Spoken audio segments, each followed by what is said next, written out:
Bienvenue à tous et merci de rester avec nous sur CAM News 24. Le point sur l'actualité, célébration de la 23e journée de l'enfant africain. Halte aux violences faites aux enfants. Les 180 députés juniors venus des dirigeants du Cameroun et issus des différentes catégories sociales prescrivent des sanctions correctives contre les auteurs des pratiques déviantes qui affectent les enfants. C'est l'une des résolutions prises ce dimanche 16 juin 2013 au Parlement de Ngouaikili à Yaoundé lors de la célébration de cette 23e journée. La ville de Douala, quant à elle, séjourne reste de la communauté africaine pour la célébration de cette 23e édition qui a pour thème éliminer les pratiques sociales culturelles néfastes affectant les enfants, notre responsabilité collective. Et la cérémonie s'est déroulée sous le regard bienveillant du secrétaire général de la région du littoral et des autorités en charge des affaires sociales. Camer Foundation Award, édition Futsu Victor 2012, 17 prix à remettre ce soir du 16 juin aux familles nominées dans les différentes catégories. Les organisateurs suivant des critères objectifs décernent le prix de l'excellence du patrimoine familial au groupe Fadil pour ses activités dans les domaines touristiques, agro-industriels et agroalimentaires. Les secteurs de la savonnerie et de l'huilerie feront des activités du groupe Fadil aussi fait partie des critères de sélection recherchés par Camer Foundation. Excellence scolaire dans la région de l'extrême nord avec les meilleurs élèves du lycée classique et moderne de Marois qui ont reçu des primes constituées des fournitures scolaires. La cérémonie s'est déroulée au campus du lycée ce 15 juin en présence du sous-préfet de l'arrondissement de Marois, du délégué départemental des enseignements secondaires du Diamari.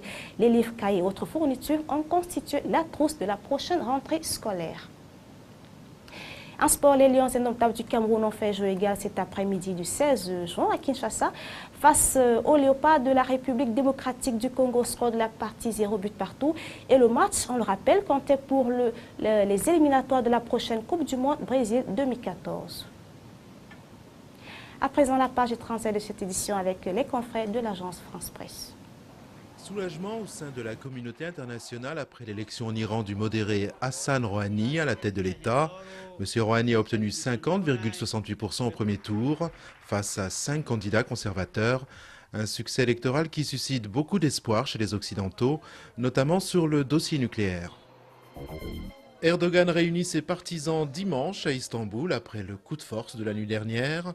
Le Premier ministre turc a fait évacuer de force le parc Gezi qui abritait le dernier carré des manifestants. Les contestataires, eux, se sont promis de revenir, laissant présager une nouvelle journée de violence.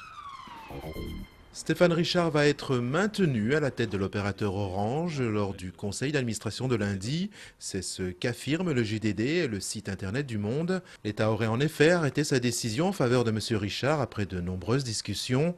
Stéphane Richard a été mis en examen mercredi dans l'affaire Tapi Crédit Lyonnais. Et de 7 pour Gérard Depardieu. L'acteur français a déclaré vouloir demander un passeport algérien. Ce serait ainsi son 7e passeport. La star de cinéma qui a récemment obtenu la nationalité russe s'est affirmé également comme un citoyen du monde. Une nouvelle folie gourmande s'empare de la ville de New York, le cronut, mi-croissant, mi-donut, qui s'arrache en quelques heures dans une pâtisserie du quartier de Soho.